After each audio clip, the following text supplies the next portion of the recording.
सहर्ष वीर कर्ण ने शरीर चर्म दे दिया अनित्य देह के लिए, अनादि जीव क्या करे।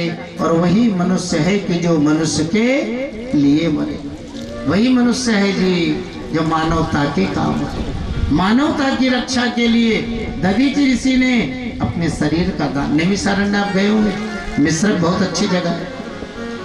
अब वज्र को इंद्र ने धारण किया, बड़ा भारी युद्ध हुआ, आखिर वृत्तासुर देवराज इंद्र के हाथों मारा गया, ब्रह्म हत्या प्रकट हो गई। देवराज इंद्र ने ऋषियों से प्रार्थना की। ऋषियों ने कहा देखो जी, हम अश्वमेध यज्ञ के द्वारा ब्रह्म हत्या को शांत करेंगे। यज्ञ की तैयारी जो है अभी प्रारंभ नहीं हुई, लेकिन इंद्र दुर्गंध को से जो है अपने को रोक नहीं पाए और मानसरोवर में छुप गए। ऋषियों ने सोचा जी राजा तो होना चाहिए, सो नहुस को राजा बनना। आप जानते हो तावत्रणाकम नहुसा ससास विद्या तपो योग बलानुभाव सा संपदेश्वर्य मदांध बुद्धिर नीतस्थिरश्चाम गतिमिंद्र पत्नी। सची को पत्नी बनाने के चक्कर में नहुस का पतन। अब अश्वमेध यज्ञ के द्वारा ब्रह्म हत्या शांत हुई, देवराज इंद्र स्वर्ग के राजा बने।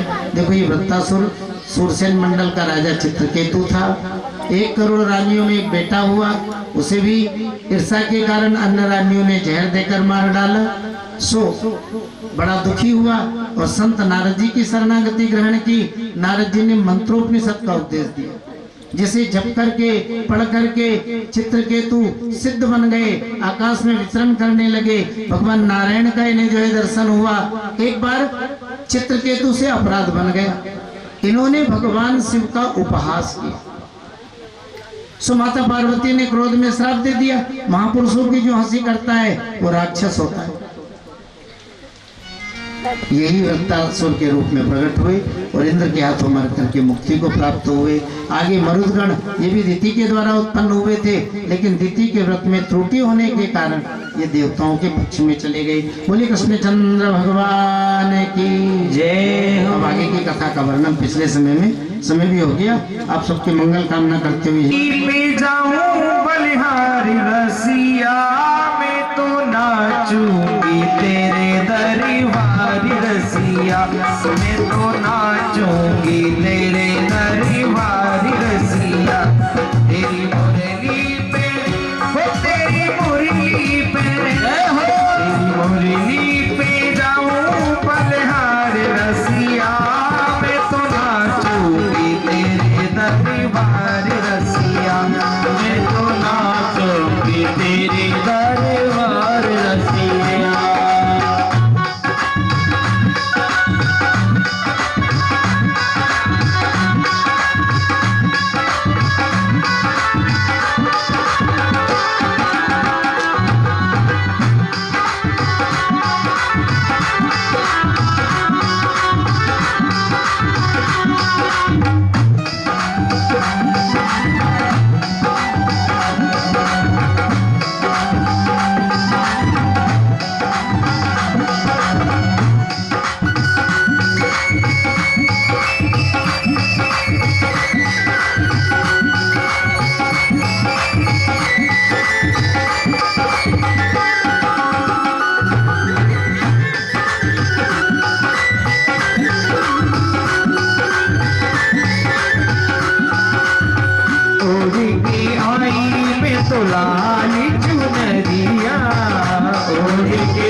बढ़िया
स्वपद रमणम प्राविशद्गीत कीर्तिः बंसी विभूषित करान्नवनीरदाभात् पीताम्बरादरुण बिंब फलाधरुष्ठात् पूर्णेन्दु सुंदर मुखा दरविंद नेत्रात् कृष्णात् परम किमपि तत्त्वमहं न जाने भक्त भक्ति भगवंत गुरु चतुर्नाम बपुए एक इनके पद वंदन किए ना सतविघ्न अनेक।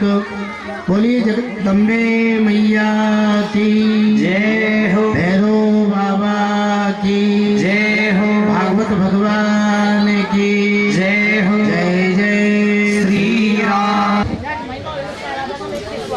अभी कथा में छठे स्कंद पर्यंत तक कथा का वर्णन हुआ। श्रीमद् भागवत महापुराण के सप्तम स्कंद का नाम ऊती स्कंद है।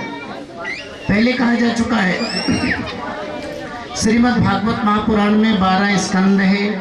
सभी स्कंदों के अपने अपने नाम हैं और नाम के अनुसार ही उन स्कंदों में उन विषयों का वर्णन हुआ है। सप्तम स्कंद का नाम है ऊती स्कंद। ऊती कहते हैं वासना को, ऊतयो कर्म वासना। और वासनाएं 3 प्रकार की होती है, सद्वासनाएं, असद वासनाएं और मिश्रित वासनाएं। सप्तम स्कंद में सुखदेव जी महाराज ने 3 ही प्रकरण रखे। पहले हिरण्यकश्यप की असद वासनाएं, फिर प्रहलाद जी की सद्वासनाएं, फिर आश्रम धर्म का वर्णन, वर्णाश्रम धर्म का वर्णन, ये मिश्रित वासनाएं। राजा परीक्षित ने निवेदन किया, सुखदेव जी भगवान निर्गुण निराकार है, वो सगुण साकार रूप किस लिए धारण करते हैं? पहला प्रश्न।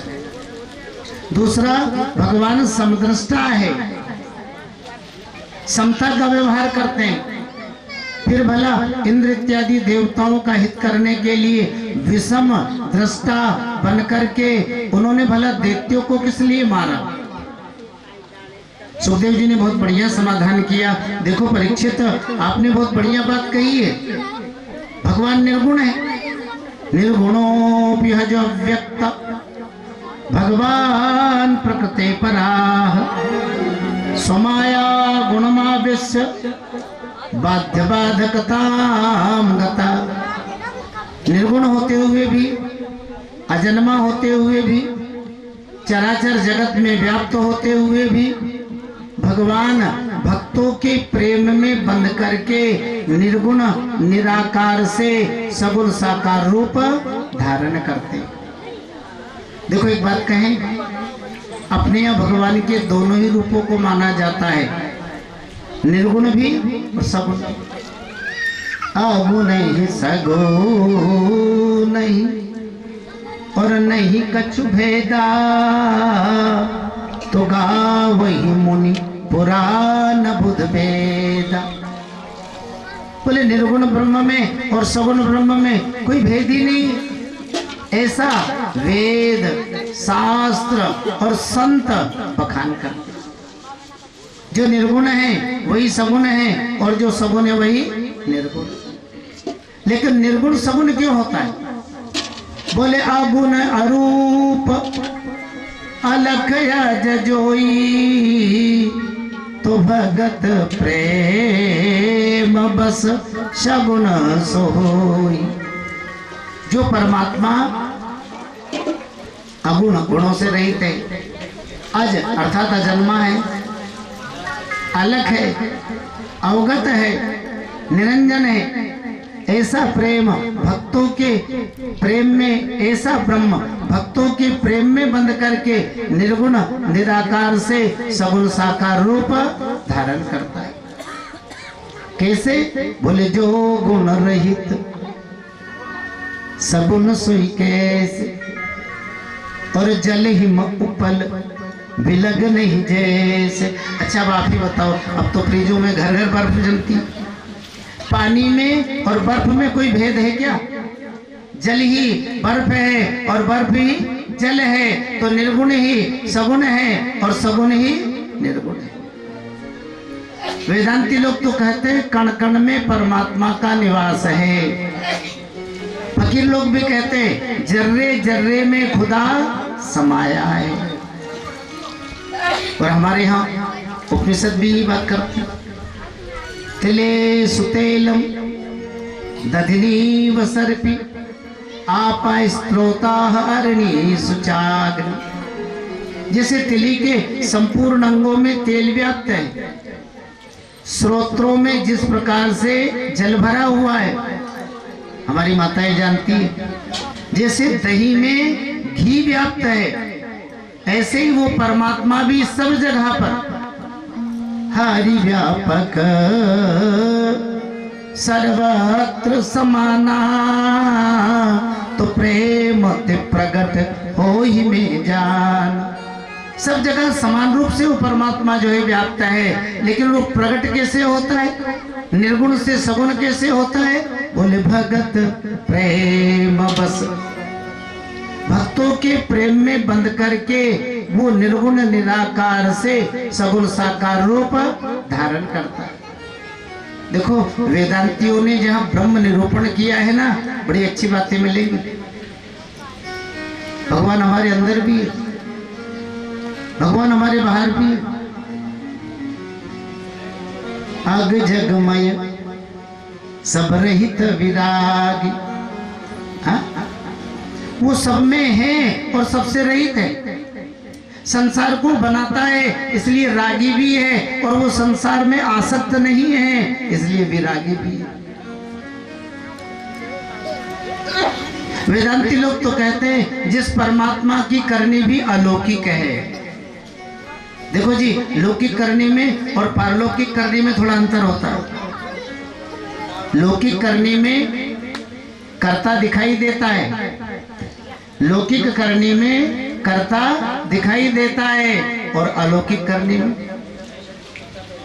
कर्ता नहीं दिखाई देता है, केवल उसकी क्रिया दिखाई देती है। हाँ, और भगवान की करनी कैसी? अलौकिक। अपानिपादो जवनो गृहीता पश्यन्त्य चक्षो सशृणोत्य कर्णा, सा वेत्ति वेद्यम न च तस्यास्ति वेत्ता तमाहुरण्यम पुरुषम महान।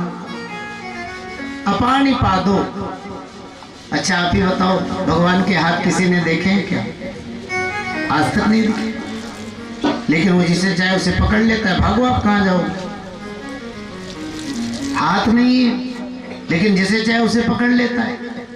अच्छा पैर नहीं है लेकिन बिना पैरों के भी वो दौड़ता है, वो जहां चाहेगा वहां चला जाएगा।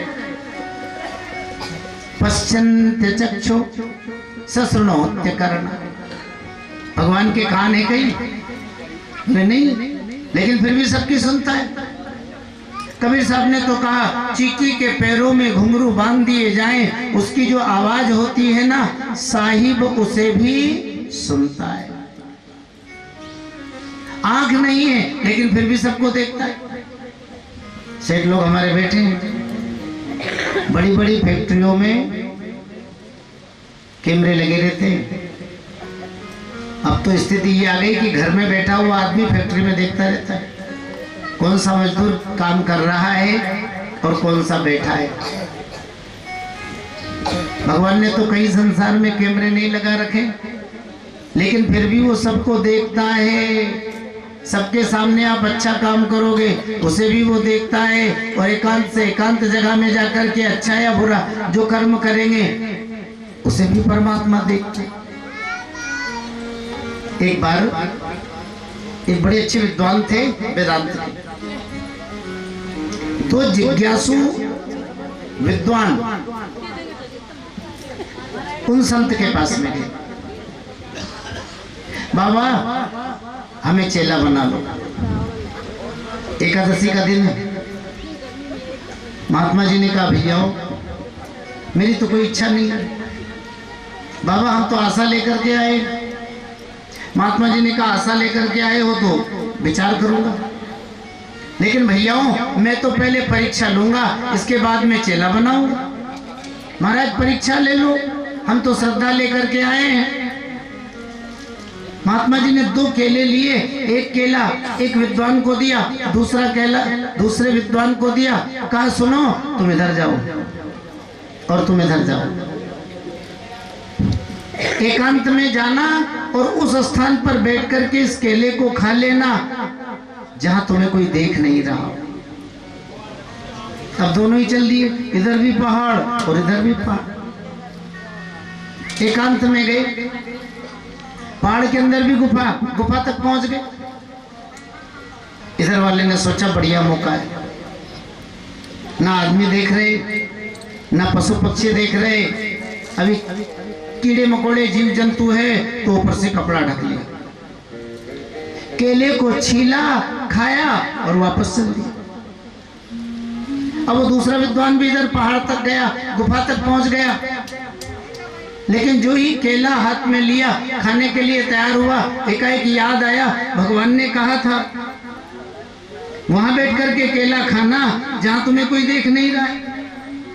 अरे कोई नहीं देख रहा है, लेकिन परमात्मा तो देख रहा है, क्योंकि पश्चिंत चक्षु, बिना कान के वो सबकी सुनता है और बिना आंखों के वो सबको देखता है। सो वापस लौट करके आ गया। अब शाम को दोनों ही, महात्मा जी ने कहा आ गए? बोले हाँ महाराज आ गए। केला खाया, इधर वाले ने कहा हाँ महाराज, आपने कहा था वहां बैठकर केला खाना जहां कोई देख नहीं रहा हो। सो बाबा मैं पहाड़ में गया, आपको पता है पहाड़ में गुफा है। बोले उस गुफा में गया, चद्दर और ऊपर से ओढ़ लिया, केले को छीला और खाया। मनुष्य पशु पक्षी तो छोड़ो, कीड़े मकोड़े ने भी नहीं देखा। महात्मा जी ने कहा बेटा, अब दूसरे वाले से पूछा जी तुमने केला खाया?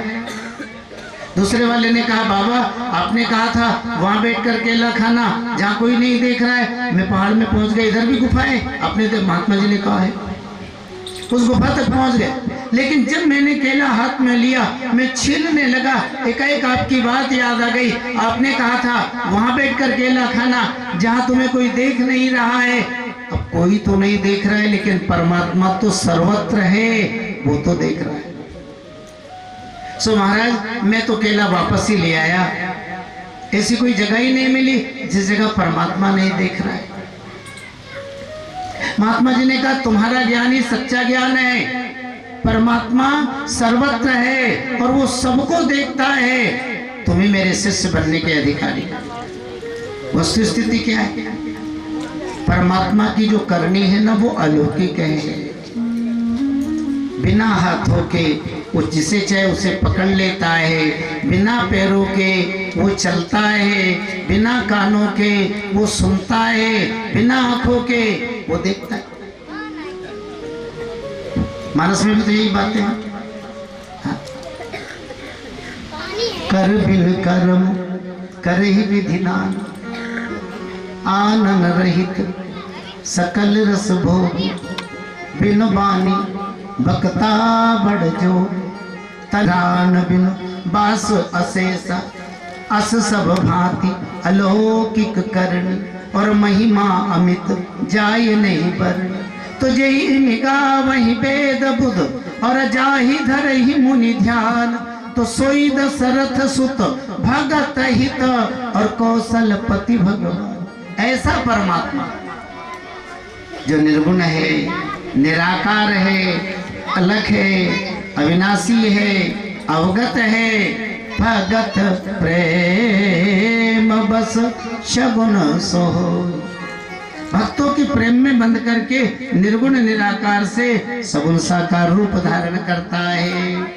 परीक्षित, अभी अभी आपने भगवान पर जो आरोप लगाया ना कि भगवान समदृष्टा होने के बाद भी विषम दृष्टा बनकर के दैत्यों को मारते हैं, ये ठीक नहीं। भगवान समदृष्टा ही है, भगवान सबका ही हित चाहते हैं। अंतर यह है कि जिस कार्य को करने से जिस प्राणी का हित होता है ना, उस कार्य को करके भगवान उसका हित करते हैं। दैत्यों का हित दैत्यों को मारने में था, सो भगवान ने दैत्यों को मारकर भी दैत्यों का भला ही किया है। उदाहरण में मान लो कोई आदमी चोरी करता है, अब चोरी कोई उसने अपना धंधा बना रखा है, रोज रात में दूर दूर तक जाना, चोरी डकैती करना। अब कभी भागते समय इस चोर के पैर में पुलिस की गोली लग जाए और डॉक्टरों को हार करके इसका पैर काटना पड़े। अब बहिरंग दृष्टि से देखेंगे तो ऐसा ही लगेगा ना, अरे कितना अच्छा आदमी था और घोड़े की तरह दौड़ा करता था, लेकिन भगवान ने इसे लंगड़ा बना दिया। ये बहिरंग दृष्टि। अंतरंग दृष्टि से विचार करें तो भगवान ने उसका अच्छा किया या बुरा किया? अरे अच्छा ही किया ना, लंगड़ा बना सो बन गया, पैर कटा सो कट गया, लेकिन चोरी के पाप से तो बच गया। तो जैसे चोर का हित चोर के पैर को काटने में था, सो भगवान ने किया। परीक्षित उसी प्रकार दैत्यों का हित दैत्यों को मारने में था, सो भगवान ने दैत्यों का भला ही किया। महाराज युधिष्ठिर ने वैसे ये सब बातें संत नारद जी से पूछी थी, आगे वर्णन करेंगे। महाराज युधिष्ठिर ने राजसूय यज्ञ किया और उस यज्ञ में भगवान श्री कृष्ण ने शिशुपाल का वध किया। शिशुपाल जब मारा गया, शिशुपाल के शरीर से दिव्य प्रकाश निकला और सभी राजा महाराजाओं के देखते हुए भगवान कृष्ण में विलीन हो गया। उस समय महाराज युधिष्ठिर ने नारद जी से पूछा, बाबा मुझे बड़ा आश्चर्य है, अहो अत्यद्भुतम है तत् दुर्लभे कांति नामपि वासुदेवे भगवती या सामित्यार्पितम मना। बाबा मुझे बड़ा आश्चर्य है,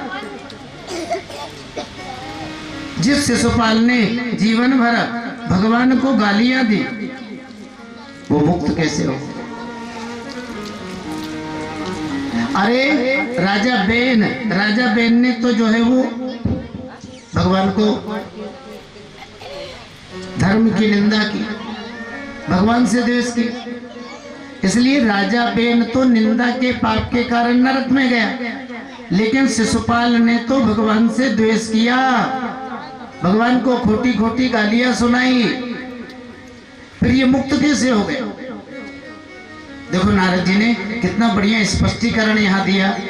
देखो भगवान की जो निंदा करता है, धर्म की जो निंदा करता है, वेदों की जो निंदा करता है, वो नरकगामी ही होता है। राजा बेन ने भगवान की निंदा की, इसलिए राजा बेन नरक में गया, वो बिल्कुल बात ठीक है, क्योंकि भगवान का निंदक, वेदों का निंदक नरकगामी तो होता है। लेकिन जानते हो शिशुपाल का मन क्रोध से भगवान में लग गया। देखो जी काम की बात मिल रही है। शिशुपाल का मन क्रोध से भगवान में लग गया, इसलिए शिशुपाल मुक्त हो गया। हमारा मन भगवान में लग जाए, चाहे किसी भी भाव से लगे, बस यही मुक्ति का कारण है। अच्छा सुनो, पहले आपके सामने चर्चा की नरक के 3 रास्ते हैं, कौन कौन से? बोले काम, क्रोध और लोभ।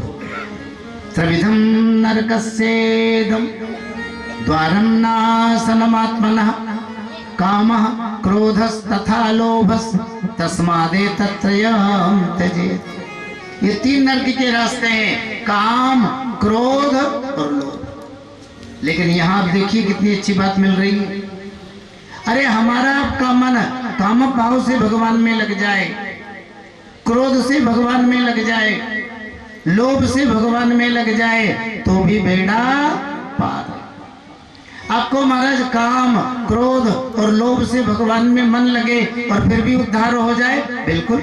गोप्यः कामात् भयात् कंसो द्वेषाश्चेद्यादयो नृपा संबंधात् प्रश्नः स्नेहात् यूयं भक्त्या वयं विभो। गोपियों का मन जो गोविंद में लगा था ना, वो काम भाव से लगा था। गोपियां गोविंद को भगवान नहीं मानती थी जी। गोपियों ने कन्हैया को अपना प्रेमी माना। कन्हैया को अपना प्रेमी मान करके काम भाव से गोपियों ने गोविंद में मन लगाया, गोपियों का कल्याण हुआ। कंस ने भय से भगवान में मन लगाया। रामायण में आप पढ़ते हैं ना, मारीच भई मम कीट भृंग की नाई, और जहां तक मैं देखूं दो भाई। मारीच ने भी भय से मन लगाया, इनका भी उद्धार हो।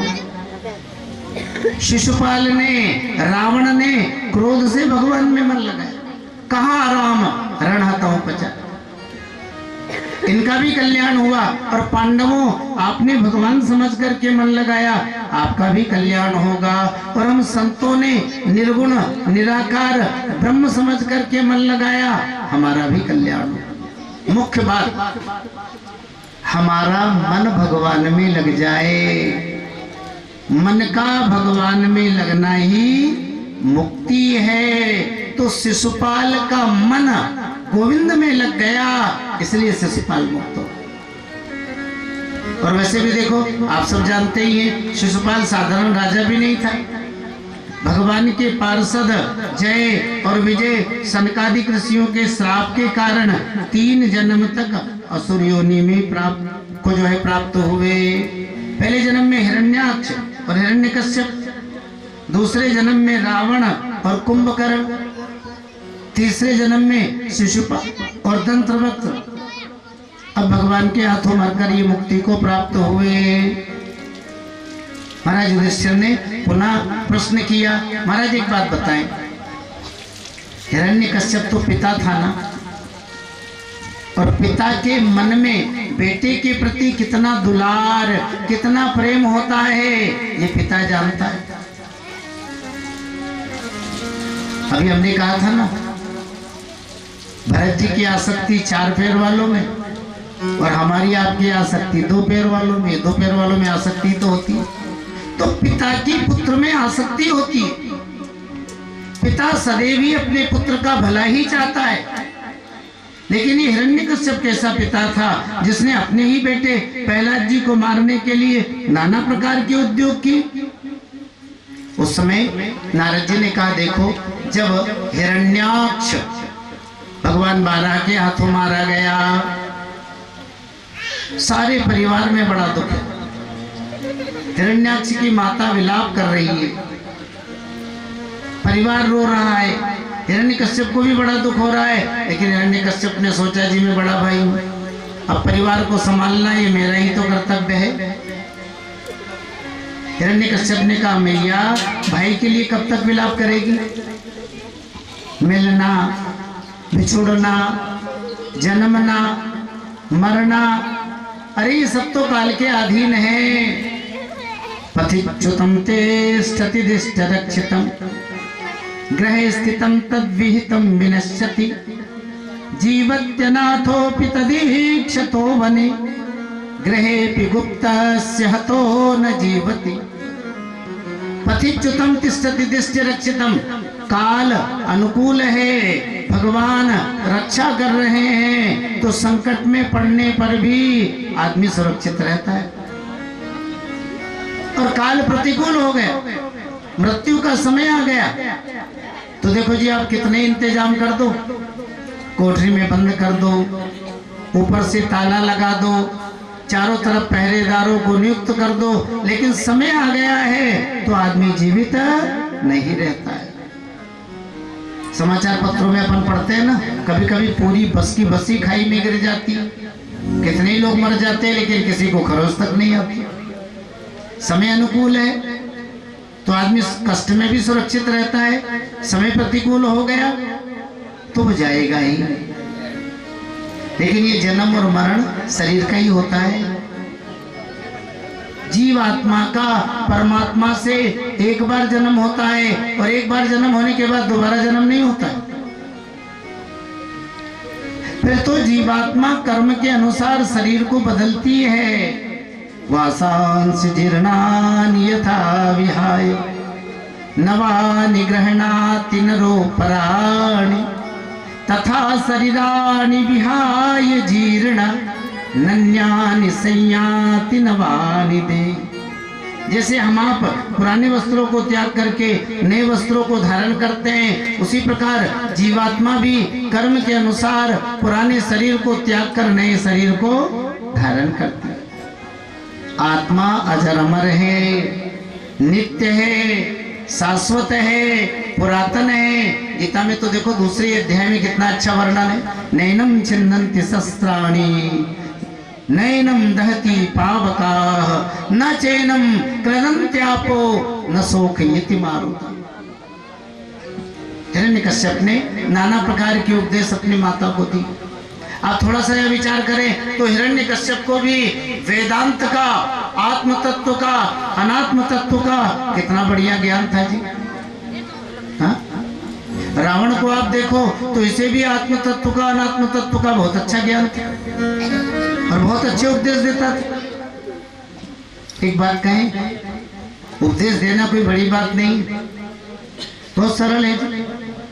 संतों ने इसीलिए लिखा है, पर उपदेश कुशल बहु तेरे, तुझे आचरहित नर न घने।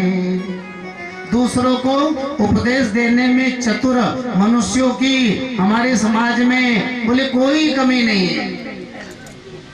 हर गली में, हर मोहल्ले में उपदेश देने वाले मिल जाएंगे। और सुनो, माताओं में तो और ज्यादा, हर मोहल्ले में एक न एक मिल जाएगी। वो काम ऐसे नहीं, ऐसे होता, अरे वो ऐसे हमने किया।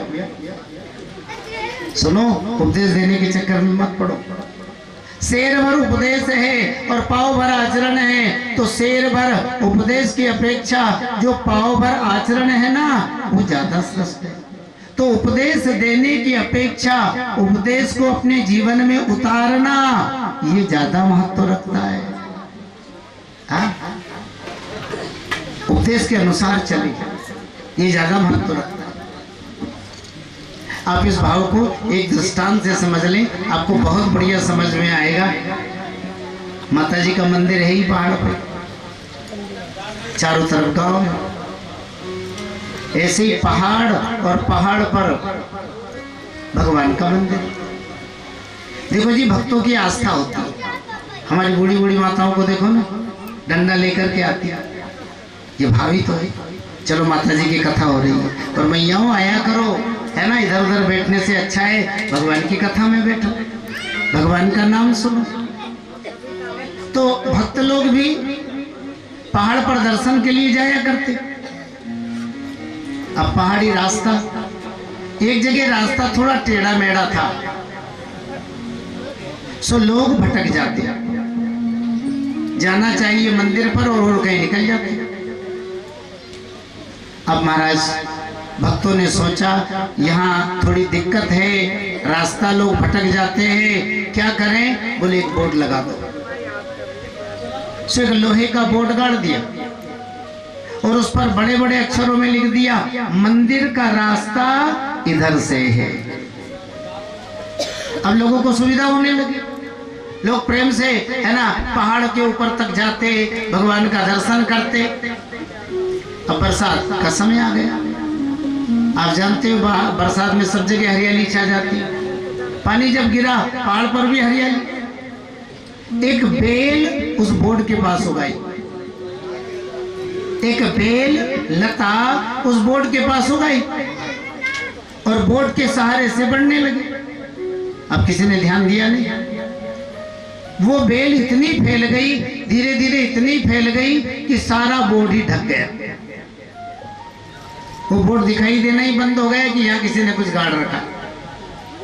एक बार वो बोर्ड उस बेल से, लता से कहने लगा, अरे तू कितनी बुरी है। लता ने कहा क्यों? बोले मेरे को ढक दिया। बोले क्या बिगड़ गया?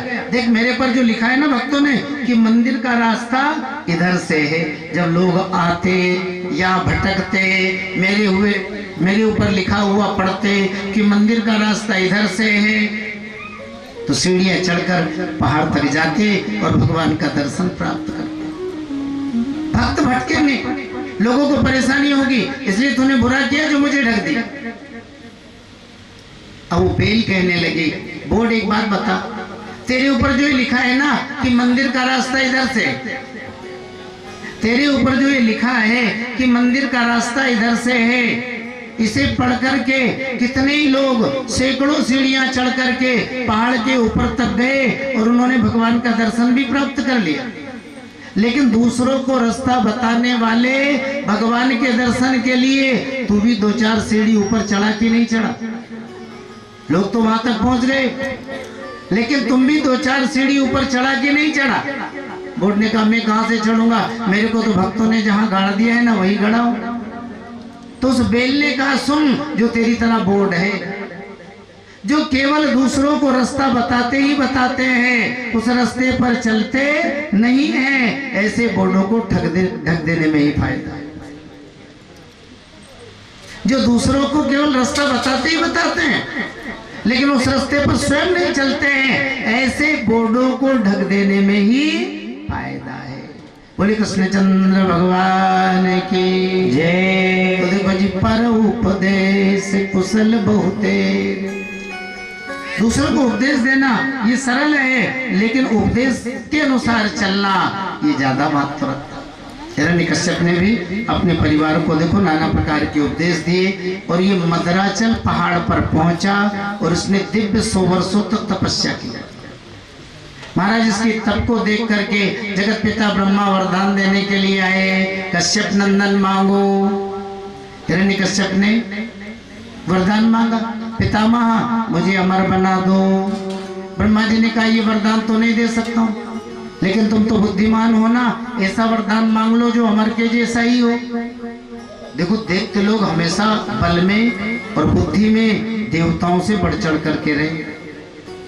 हिरण्यकश्यप ने कहा भूतेभ्यस्तदसृष्टेभ्यो मृत्युर्मा भून् मम प्रभु।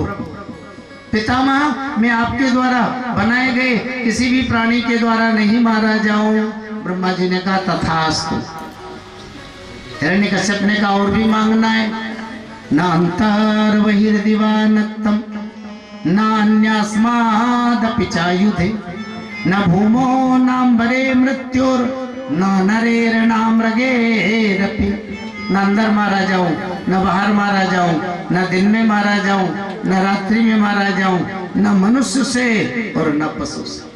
देखो जी, सारे वरदान हिरण्यकश्यप प्राप्त किया, अपनी राजधानी में लौट करके आया और अब चारों ओर अत्याचार पापाचार हो रहा है, वेद मर्यादाएं नष्ट हो रही है, संत ब्राह्मण हरिभक्त कष्ट को प्राप्त हो रहे हैं। महाराज पापी लोग स्वर्ग का आनंद ले रहे हैं, सज्जनों को यातनाएं भोगनी पड़ रही है।